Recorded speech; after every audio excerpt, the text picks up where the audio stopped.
Velkommen. Hvis du vil have flere nemme dialoger som denne, så like videoen og abonner på kanalen. Tak skal du have. Hej doktor.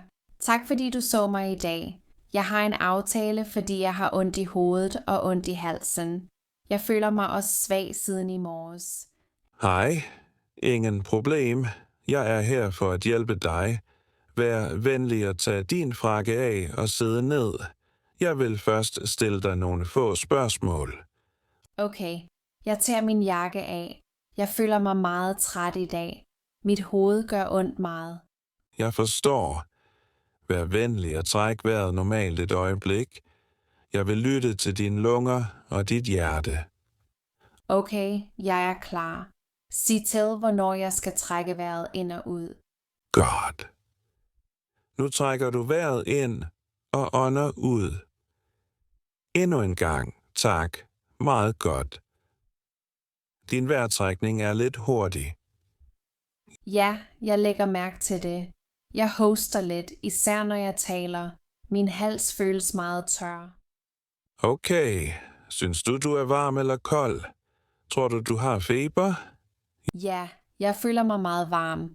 Mit ansigt er varmt, og jeg føler mig tung i kroppen. Jeg tror, jeg har feber. Ja. Alright, jeg vil tjekke din temperatur nu. Venligst bliv stille et øjeblik. Okay, jeg bliver stille. Jeg håber, det ikke er noget alvorligt. Din temperatur er høj.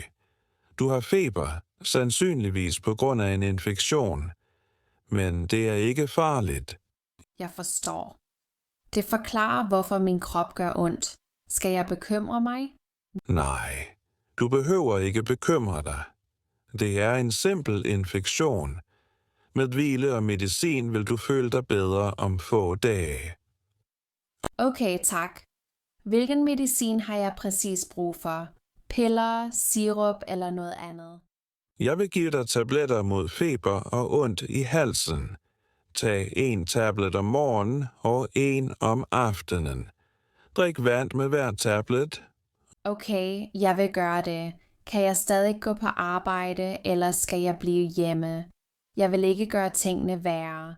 Venligst bliv hjemme i dag og i morgen. Hvil, drik varm te og undgå kold luft. Dette vil hjælpe din krop med at komme så hurtigere. Tak så meget, doktor. Jeg vil følge dit råd og hvile hjemme. Ha' en god dag.